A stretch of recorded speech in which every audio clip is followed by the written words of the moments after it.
Danger mondial, franc-maçonnerie de haut grade. Dans cette émission, les énergies criminelles et les magouilles de la franc-maçonnerie de haut niveau sont mises à la lumière. Il ne s'agit toutefois pas de remettre en question leur bienfaisance dans les 3 grades symboliques de base. Mais ces grades d'apprentis et compagnons, etc., incarnés par les petits frères des loges johanniques, du Rotary, du Lions Club, etc., remplissent pour la franc-maçonnerie de haut niveau le même but que celui de la farine et de la craie pour le loup dans le conte avec les 7 chevreaux. Les explications suivantes sont nées en réponse à un cri de détresse des francs-maçons de haut niveau repentis. Ceux-ci ont rompu leur secret, poussés par l'extrême urgence pour lancer un avertissement urgent à la population mondiale. Avant de se retirer, ils ont compilé pendant des années des milliers de documents explosifs comme preuve. Cela doit démontrer que ce qui n'était jusqu'à présent qu'une thèse, pour les lanceurs d'alerte indépendants, n'est absolument pas qu'une thèse. Ils demandent donc à la communauté mondiale de stopper à temps les groupes secrets qu'ils ont dévoilés, car ils ont compris, trop tard, que ceux-ci travaillaient à une catastrophe mondiale cruelle et délibérément orchestrée qui ne pourrait pas être plus sanglante. Le but de cette catastrophe mondiale serait l'établissement d'une dictature mondiale extrêmement draconienne qui convoite pour elle-même un reste de sujets humains complètement privés de droits et de pouvoir. Suite à d'extrêmes querelles internes, des divisions et des luttes de pouvoir, ces repentis ont commencé leur travail de dénonciation impitoyable lorsqu'ils ont réalisé que l'aile du plus haut grade, sujette à un extrémisme malveillant, disposait désormais de tous les moyens nécessaires pour mettre en œuvre ce plan odieux. Ces francs-maçons de haut niveau qui se sont retirés garantissent à la communauté mondiale qu'il ne s'agit pas de simples théories du complot, mais bien de véritables faits de conspiration et des projets inimaginables, dangereux pour la société, omniprésents à l'échelle mondiale, qu'il faut absolument dévoiler en unissant nos forces. Pour protéger leur dossier de preuves, fruit de plusieurs années de travail, ils les ont fait sceller partout dans le monde sous contrôle juridique et notarial. C'est aussi au cas où ils seraient poursuivis juridiquement pour leur témoignage, ce qui n'est pas encore arrivé.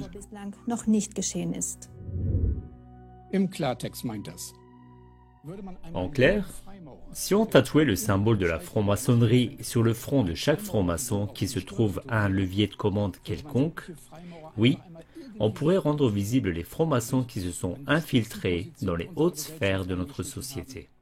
Les peuples seraient choqués alors de constater qu'ils se sont emparés de presque tous les leviers de commande. Ils ne maîtrisent pas seulement l'ensemble du système d'information, de communication et des finances, nos services secrets, nos armées et nos politiciens. Ils dominent également l'économie mondiale, le système de santé mondial, Big Pharma, les autorités de surveillance de toutes sortes, l'immense majorité des médias grand public, une grande partie de la culture, en particulier le cinéma, la musique et l'audiovisuel, la télévision, l'espace, etc. Grâce à leurs réseaux secrets et d'entraide mutuelle, ils ont pu s'enrichir en échappant à tous les services fiscaux et acquérir ainsi une telle position de toute puissance qu'ils ont réussi à s'emparer de la totalité du complexe numérico-financier, c'est-à-dire des principaux flux du capital mondial, et à les soumettre à leur contrôle de fer. Par le biais d'innombrables crises financières manipulées, de dangers de toutes sortes dans un climat de panique simulée, de grands projets fictifs et des milliers d'agissements hypocrites et apparemment désintéressés, ils ont pu engranger des bénéfices de crise insoupçonnés, se hisser à la tête de toutes les conquêtes techniques, scientifiques, militaires, etc. Comme les métastases mortelles d'un cancer, ils ont pu s'introduire jusqu'au plus profond des juridictions et de tout ce qui peut être appelé système de sécurité, etc., s'insinuer partout sans faille.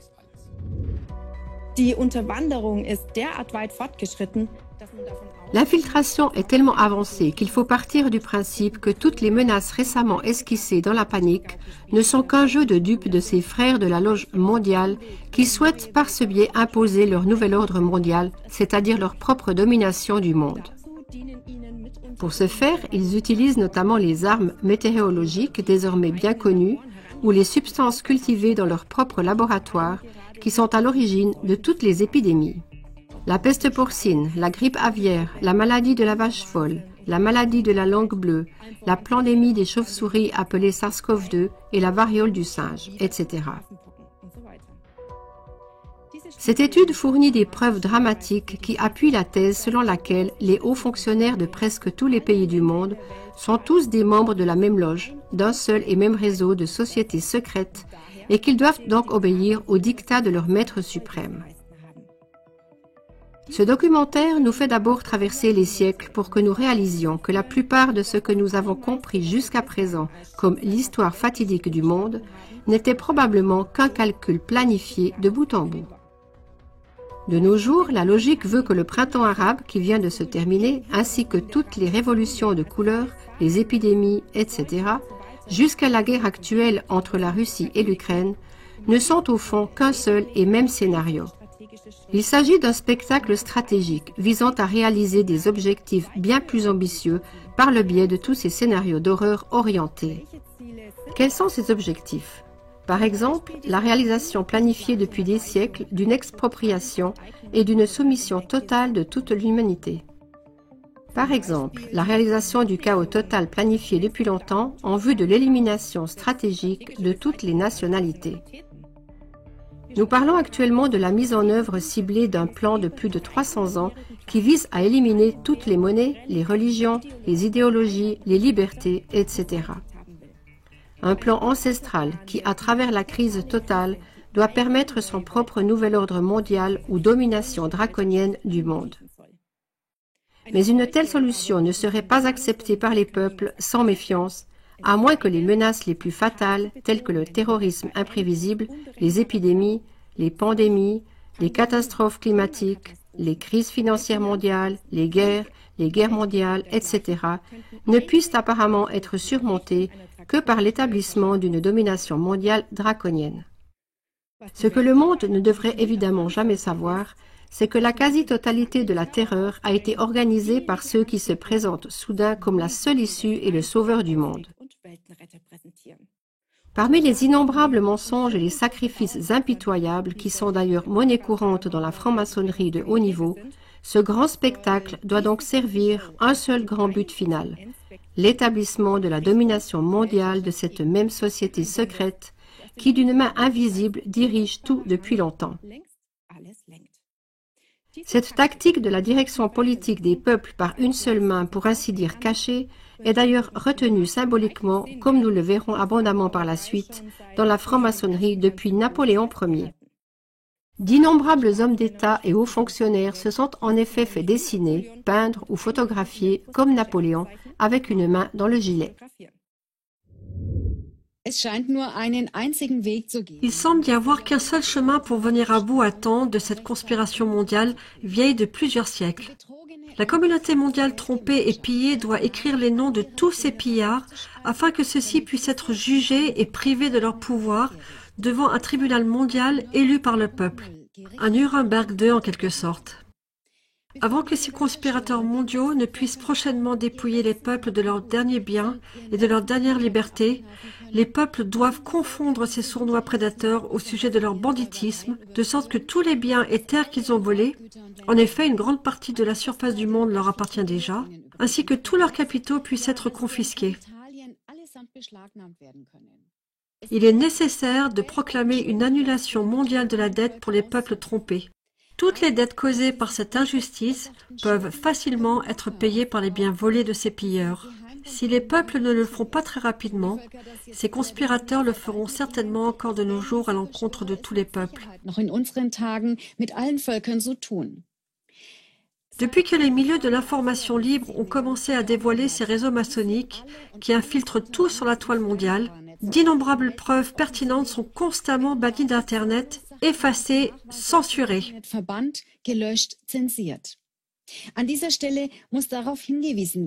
Il faut signaler ici que tous ces censeurs se rendent ainsi coupables de complicité de génocide. Ils seront certainement accusés de complicité lors des prochains procès Nuremberg II. En effet, chaque jour, ils font disparaître des milliers d'informations pertinentes de la toile. Et au lieu de preuves vitales sur ce complot réel, on trouve maintenant des textes et des vidéos qui minimisent systématiquement la franc-maçonnerie, la protègent, la justifient et même la glorifient. ja, sie geradezu verherrlichen. Voyons donc quelques-uns de ces titres qui apparaissent en premier lieu sur Google. Si on demande par exemple quel est le danger de la franc-maçonnerie, que se passe-t-il alors? Was passiert dann? Aussitôt, la Deutschlandfunk titre de manière extrêmement rassurante « Les francs-maçons, des pierres pour un monde meilleur ». Et puis cette même Deutschlandfunk associe intelligemment dès le sous-titre toute critique de la franc-maçonnerie aux nazis antisémites. Donc, il a toujours été clair pour les nazis. Les juifs et les francs-maçons, ils sont de mèche. Le magazine Géoplus réhabilite lui aussi les sociétés secrètes dès son titre. Francs-maçons, une société secrète sans un seul secret. Les francs-maçons pratiquants préfèrent s'auto-présenter avec ce slogan. Francs-maçons, le sens et le but est l'amélioration de soi.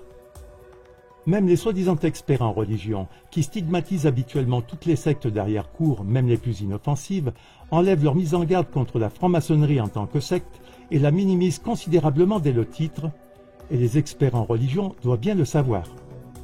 La franc-maçonnerie a perdu de son importance. Le Centre fédéral pour l'éducation politique condamne également dès son surtitre toute référence à un réseau maçonnique influent comme un simple mythe. Les francs-maçons, le mythe d'un réseau influent.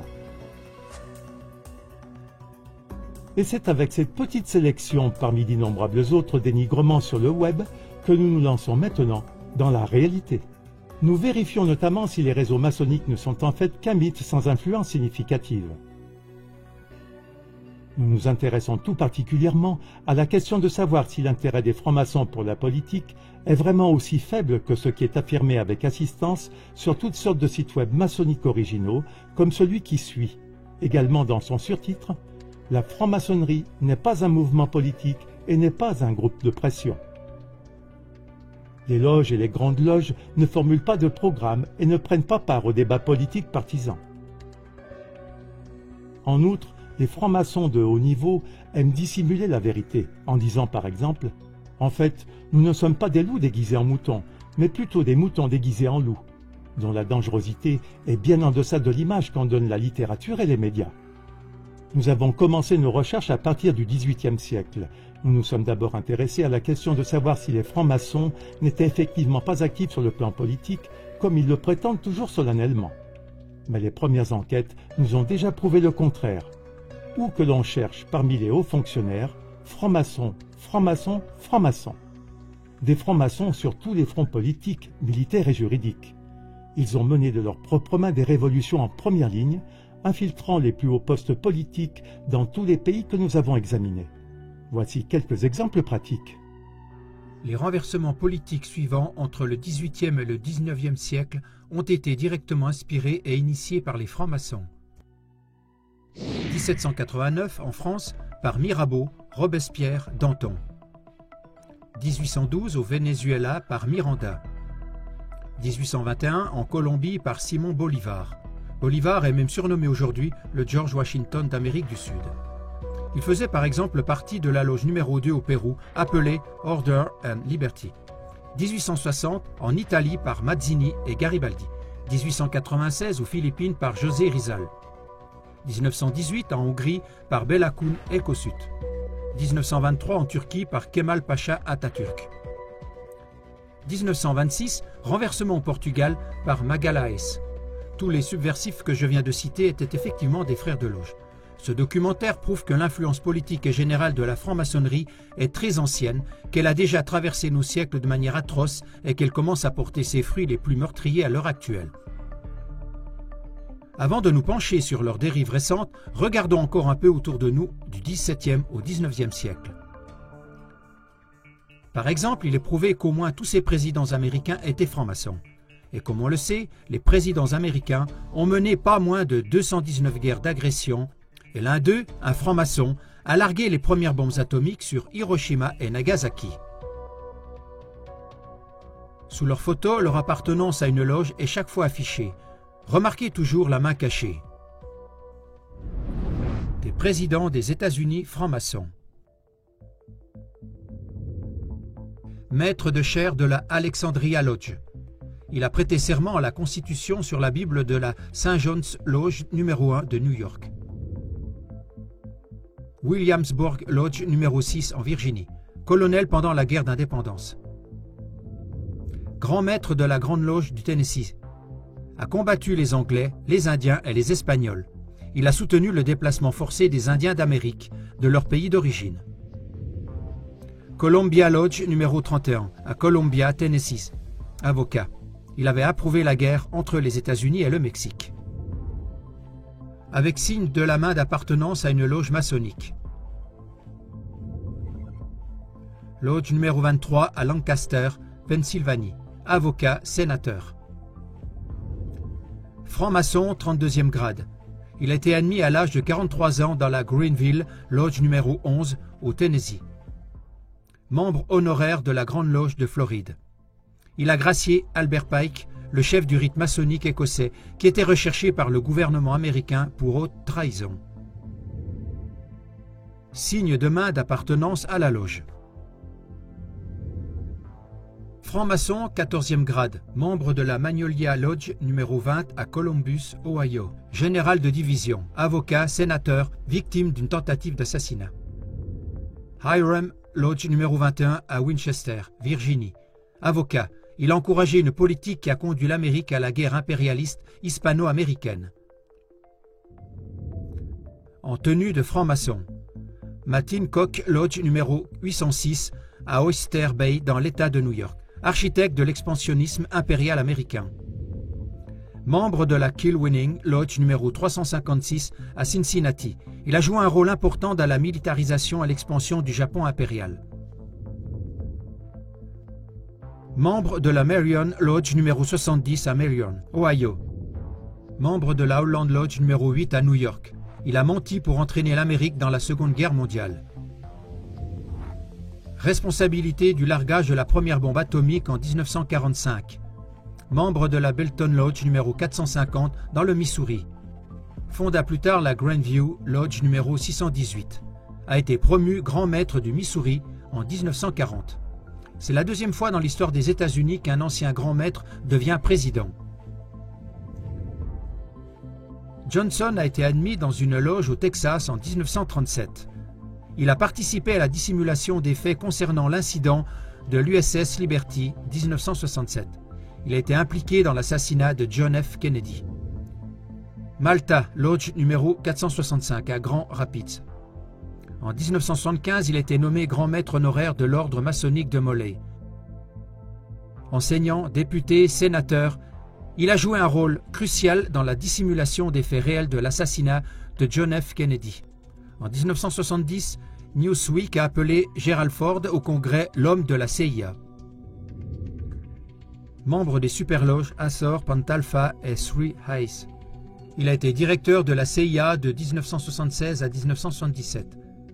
Il a armé Saddam Hussein jusqu'aux dents avec des armes chimiques qui ont été déversées en grande quantité sur le peuple iranien pendant la guerre imposée par les États-Unis dans les années 1980, guerre Iran-Irak. Bush a répété au moins 5 fois le mensonge des couveuses, qui a une grande influence sur l'opinion publique américaine et a conduit à ce que les Américains soutiennent largement la participation à la première guerre en Irak.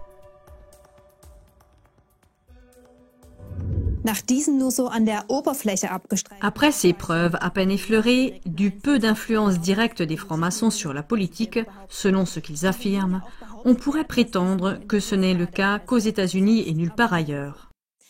Pour répondre à cette objection éventuelle, nous allons tout de suite faire un tour d'horizon international et constater depuis combien de temps des francs-maçons de haut niveau sont présidents d'autres pays.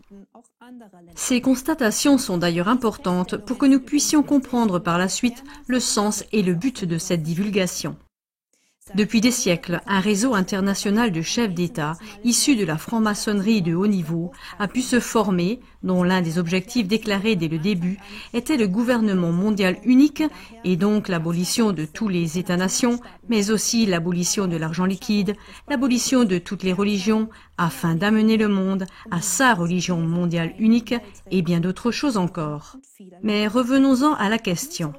Y a-t-il eu ou y a-t-il des francs-maçons de haut niveau en tant qu'hommes d'État, c'est-à-dire avec une influence politique directe dans d'autres pays? Des hommes d'État francs-maçons dans d'autres pays.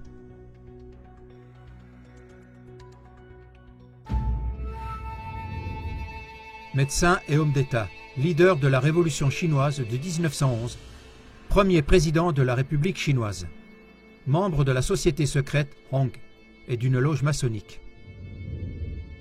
Dirigeant chinois du parti Kuomintang, s'est enfui à Taïwan avec le trésor national après sa défaite et a gouverné la République de manière dictatoriale dans le but de reconquérir toute la Chine. Prince de Wellington, Premier ministre britannique, maréchal de camp, vainqueur à Waterloo, a été admis dans une loge en Irlande, mais a ensuite renié son appartenance.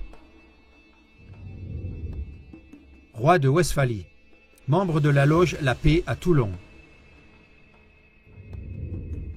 Roi d'Espagne, frère de Napoléon Ier. Grand maître du Grand Orient. Roi de Hollande, deuxième grand maître assigné du Grand Orient. Commandant en chef français pendant la Première Guerre mondiale, maréchal de France. Membre de la loge Alsace-Lorraine à Paris. Général français pendant la guerre d'indépendance américaine. Membre d'une loge militaire à Morristown et de la loge Contrat Social en France. Premier ministre de la France sous Louis XVIII, père de France.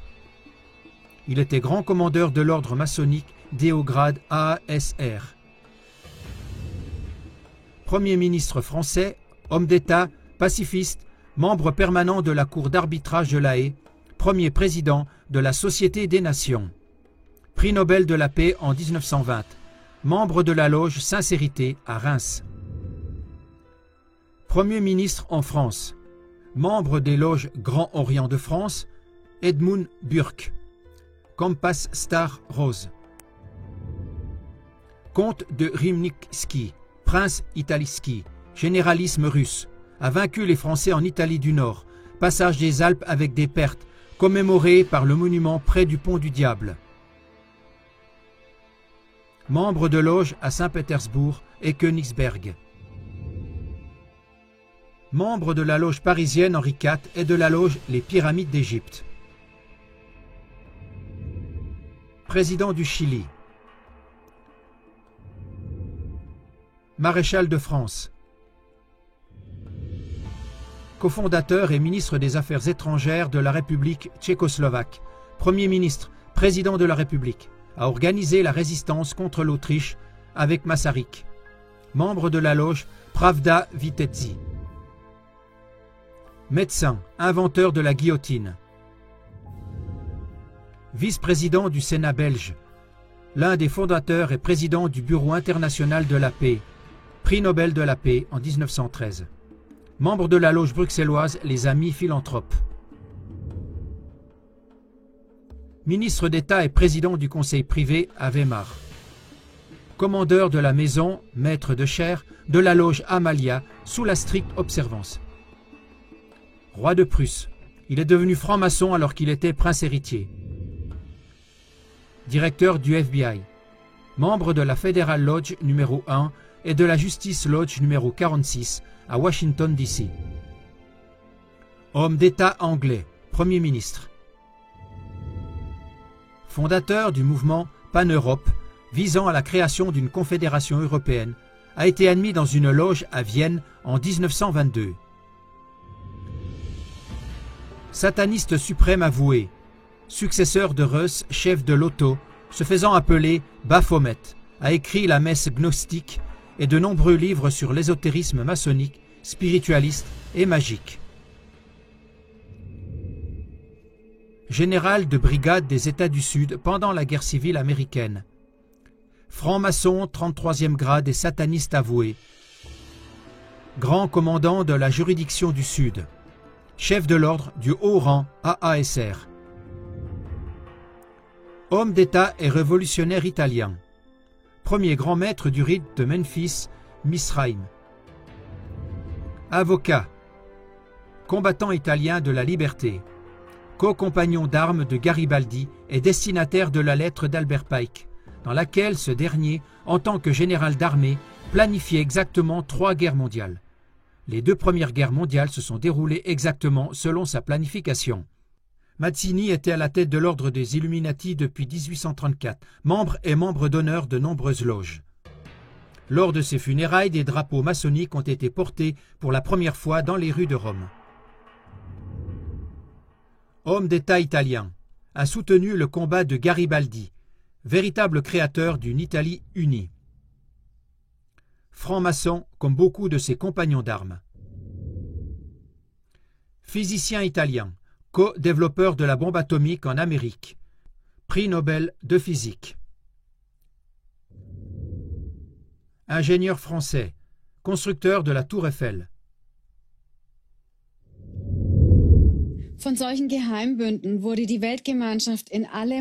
C'est par de telles sociétés secrètes que la communauté mondiale a été totalement dominée depuis des siècles. Bien qu'elle prétende opiniâtrement que la franc-maçonnerie aurait fait son temps, n'existerait pour ainsi dire plus que sur le papier. De plus, les francs-maçons et les médias publics affirment que l'ordre secret Skull and Bones n'est qu'une petite blague d'étudiants sans importance et que quiconque prétend le contraire est un dangereux complotiste. Voyons donc maintenant qui se trouve à peu près dans cette société secrète tout à fait inoffensive. Par manque de temps, nous ne citons que quelques petits exemples représentatifs. Ces exemples suffisent toutefois amplement à démontrer le mensonge en toile de fond, toujours minimisé. Membre avéré de la société secrète Skull and Bones.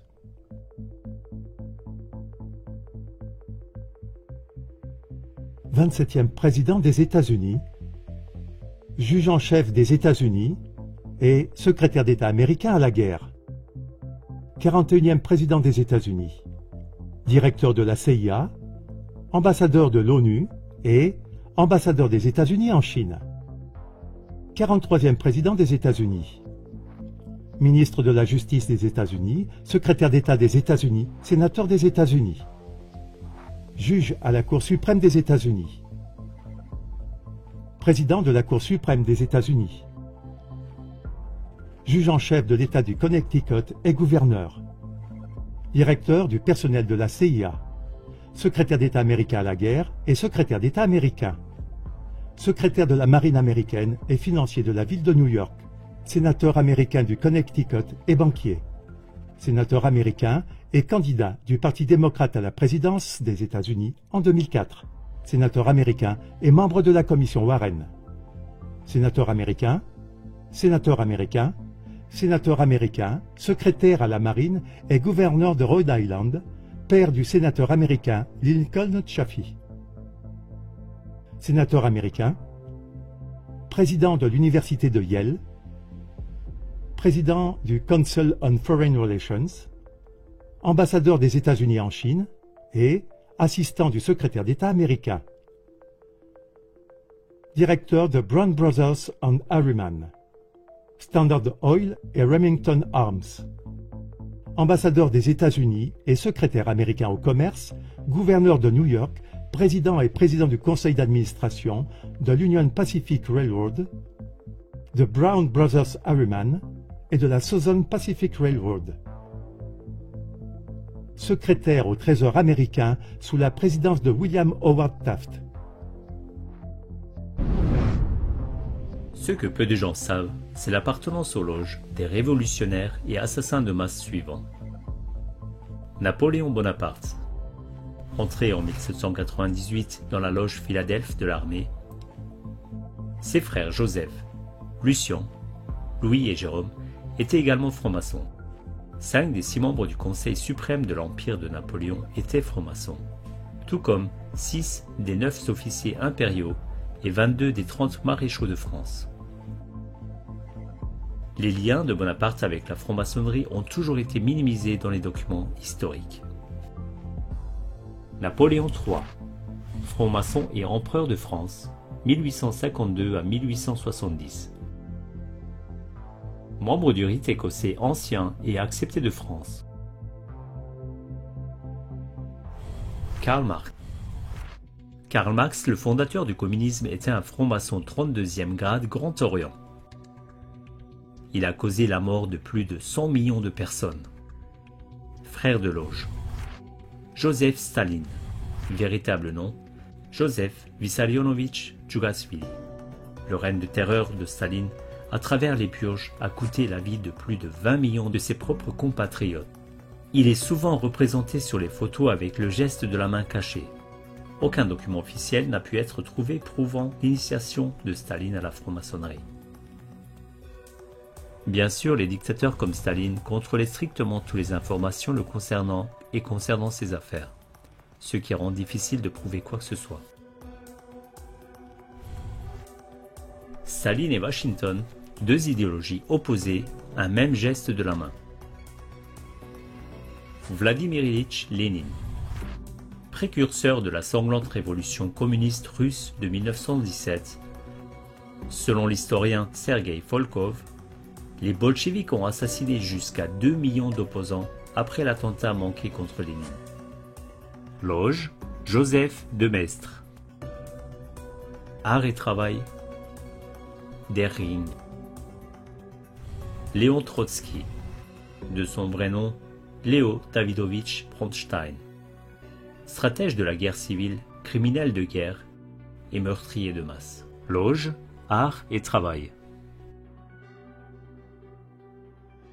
Tournons-nous encore un peu vers les temps modernes et examinons quelques noms connus de la politique de pointe. Pour chaque nom, il y aurait un registre de crimes si long qu'il n'y aurait pas assez de temps au monde pour en décrire tous les détails.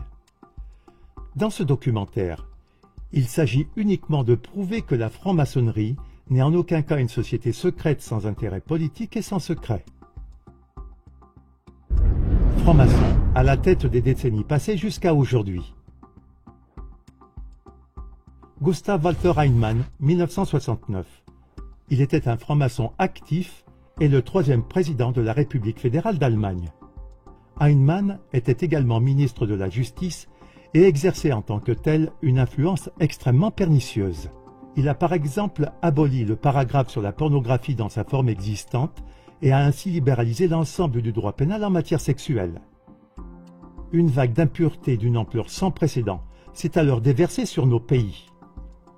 Des centaines de millions de personnes ont perdu en peu de temps leur capacité naturelle à aimer. Des dizaines de millions de relations amoureuses précieuses, de mariages et de familles ont volé en éclats. Des désirs animaux ont remplacé des relations auparavant pleines d'amour. Une insensibilité inconcevable, la froideur, la haine ont remplacé une humanité responsable. Aujourd'hui, des centaines de millions d'enfants vulnérables de moins de 12 ans s'ébattent déjà régulièrement sur des sites pornographiques pernicieux sur Internet. Le bénéfice financier tiré par les exploitants de ces sites se chiffre chaque année en milliards de dollars. Il ne s'agit là que de la partie émergée de ce gigantesque iceberg. Les dommages réels causés dans le monde entier par ce seul franc-maçon ne pourraient pas être décrits de manière exhaustive pendant des jours. Harry S. Truman, 3e président des États-Unis de 1945 à 1953. Il a porté la responsabilité du largage de la première bombe atomique en 1945. Rien qu'à cause de ce seul acte de ce franc-maçon de haut rang, des dizaines de milliers de civils sans défense ont été détruits instantanément. Il a détruit de façon définitive et impitoyable des centaines de milliers de familles sans défense. Dans les décennies qui ont suivi, des dizaines de milliers d'autres innocents ont été victimes de la contamination nucléaire. Et tout cela après que les militaires américains et le président Truman avaient déjà été informés de l'incapacité de combattre du Japon et de sa volonté de capituler. En effet, 60% des grandes villes japonaises étaient déjà détruites, de même que la majeure partie de la flotte et des forces aériennes. C'est pourquoi les Japonais ont demandé des négociations de paix. Les bombardements d'Hiroshima et de Nagasaki étaient donc totalement inutiles d'un point de vue militaire. Cela a également été confirmé par le général américain Curtis LeMay, le commandant responsable des bombardements. Lors d'une conférence de presse le 20 septembre 1945, il a déclaré textuellement « La guerre aurait pris fin en 2 semaines sans l'invasion des Russes et sans les bombes atomiques. » Les bombes atomiques n'ont absolument rien à voir avec la fin de la guerre. Si l'on additionnait non seulement les dommages causés par cet impitoyable franc-maçon, mais aussi tous ceux causés par ses frères présidents avec leurs 219 guerres d'agression, plusieurs jours ne suffiraient pas pour expliquer l'ampleur approximative des dommages.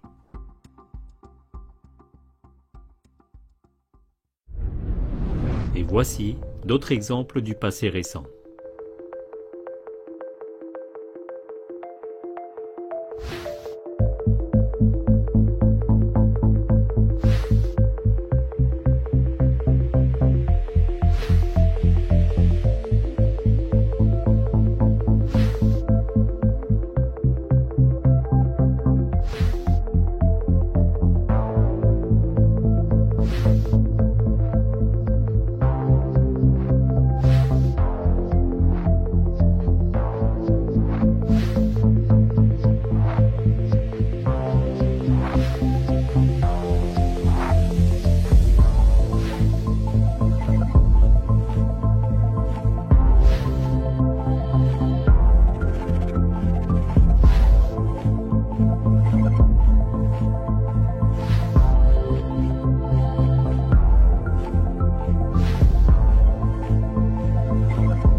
D'autres politiciens et personnalités de premier plan avec leur appartenance à des loges.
Les francs-maçons comme astronautes.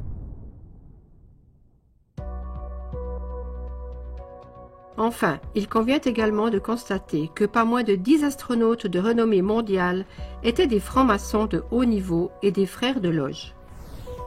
Buzz Aldrin, franc-maçon du 32e grade. Avant son vol sur la Lune, Aldrin était déjà devenu franc-maçon, comme de nombreux astronautes américains avant lui, à la Montclair Lodge numéro 144 dans le New Jersey. Plus tard, il s'est affilié à la Clear Lake Lodge numéro 1417 à Seabrook, Texas. Concord Lodge numéro 688. Canaveral Lodge numéro 339. Mitchell Lodge numéro 228. Membre de la Carbondale Lodge numéro 82. Luthor B. Turner Lodge numéro 732. T. John Lodge numéro 104. Artesia Lodge numéro 28. Western Star Lodge numéro 138. Lawrence Lodge numéro 708. Sur la base de ce qui a déjà été dit et démontré, le thème de l'alunissage a-t-il réellement eu lieu et l'explosion de la navette spatiale Challenger 23 revêt une toute nouvelle acuité. Car au moins 6 des 7 membres de l'équipage de Challenger sont encore en vie, selon le documentaire de CLA TV « Est-ce que la NASA nous tromperait ?», 4 d'entre eux sous le même nom. Enfin, nous recommandons de visionner les documentaires suivants de CLA TV. Les peuples sont appelés à participer à des recherches continues sur le thème du complot maçonnique ici et maintenant. Nous vous remercions d'avance pour toute information pertinente.